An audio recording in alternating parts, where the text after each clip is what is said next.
to hockey. Look at the Western Conference wild card race. Kings and Preds holding down those top two spots, though we should mention LA now tied with Edmonton in points, and the Oilers and Kings will face each other Monday night, with the Kings having an opportunity to leapfrog the Oilers and grab that third spot in the Pacific. Man, this has been a fun show. Almost too much fun. We're just going to keep having more fun, because I'm going to go from this side of the Studio 9 to that side of the Studio 9. We call it the lounge. Sometimes we call it the chat set. We're kind of calling it Frankie's place because he's here with us so much.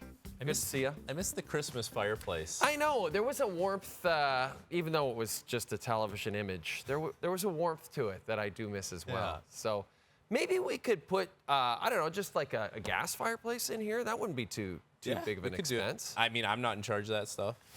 We'll figure it out. We'll call Verdun. Frankie, let's start with those Calgary Flames. So they've won 3 straight, and Noah Hannafin sitting atop the trade bait list. We've been talking about him nonstop. He had a big game on Saturday against Edmonton. Very big game. Is it even more important to keep this team competitive for Craig Conroy, while you might subsequently be trading these guys away? I don't know if it's the team that needs to be competitive, but there needs to be individual players that you think can contribute soon. Right. And you need the individual performances to be good, because if you're going to move on from some pieces, the thing we keep hearing from the Calgary Flames is it's going to be a retool. It's going to be something that they try and do it quick. So the team doesn't necessarily need to play well, and it's hard to expect them to play great as a team as you move pieces on. But if you get some good individual performances from guys like Zary or Pospisil or even Kuzmenko, and then, you know, the guys that are tied there, like Huberdeau and Kadri, like if you get good individual performances from those players, it's not going to matter so much about how the team does, but at least you know that you have something there, and you go into next season and down the road, you're thinking, okay, we have something here, and we actually can do the retool on the fly. And, you know, we showed you that wild card board. They're not out of it by any stretch of the imagination. They're like 5 points back of the Preds. The Leafs, they are very much in it, sweeping that 4-game Western road trip, 7-game winning streak, big win against Colorado Saturday. How does this win streak possibly change Brad Treliving's mindset, though I don't know if it necessarily does, because this guy's been aggressive all year. No, I don't think it changes the mindset. Obviously, you're still going to get a defenseman, or you're going to try to get a defenseman, and it's not going to be a depth guy. It's got to be someone with some substance, a top 4 kind of defenseman, and that'll be a hefty price, but you have to pay it, and you have the money to do it, so you got to go out and make that move. But the best solutions are always from within. And if Bertuzzi's going to play the way he's been playing, if Max Domi's going to play the way he's been playing, second line center position, like if you're going to get contributions from Nick Robertson, like that's what really helps, because now you're not looking for those external solutions. Now you're not having to part with assets. Now you're not having to change the dynamic of the team.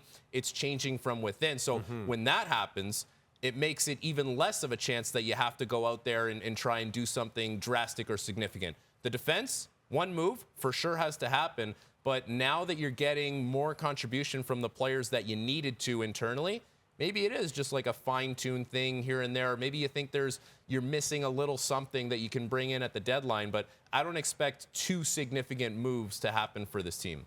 It's so funny that you say that about Bertuzzi and Domi. Like, literally, if I had asked you about them 1 week ago, your answer would have been completely different than it is 1 week. Like, everything changes week to week in this league. It's amazing. Well, for sure. And, you know, we use the term recency bias so much. But as a player, you experience that because you're only as good as your last game, or you're only as good as your last week of games. And you can get in the doghouse really quickly. And, you know, our perceptions of teams and players change very quickly. On the outside, it happens on the inside as well, where, you know, you could be playing on the first line, you go cold for a month, you're on the third line, or, you know, you're not on the power play anymore. Like, that kind of stuff can happen for players. It's not just fans who have that kind of recency bias. Or even teams, because Edmonton had that incredible run, and now they're trending in the opposite direction. They've lost 3 straight. They're 4-6 since that historic win streak that I just mentioned. So, again, you don't want to make too much of it because it's one bad week. But what are you seeing from this team? It's easy to say that defensively the details have slipped for this team. It's evident, especially Saturday's game against the Flames. You could see it. But one of the trademarks of teams that are really good defensively is everyone knows their job, of course, but everyone does their job. And it's not other players running out of position because they don't trust you. So now it's like they got to run to do your job. And that's what's happening for the Oilers right now, where, you know, one player gets beat and then the next player has to jump in, and then that opens up a pocket of the ice. And, like, that's not a recipe. So, like, if everyone is doing their jobs and you trust that they're going to do it, you'll play good defensive hockey. But that's where it's slipped right now for the Oilers, and they'll need to find that. They'll need to find that trust that they had when they won 16 games in a row. Boy, and that is a massive game for them Monday against LA. You know, a team they have lots of history with. Those teams don't like each other. Should be fun. Frankie, you've already done so much for us. I don't know how to thank you. How about by having you stick around for the juiciest moments of the week? I would love nothing more. All right, that's what we're going to do. When we return, Frankie's back. We're bringing in bright yellow chairs. Wait till you see them. They'll burn your retinas.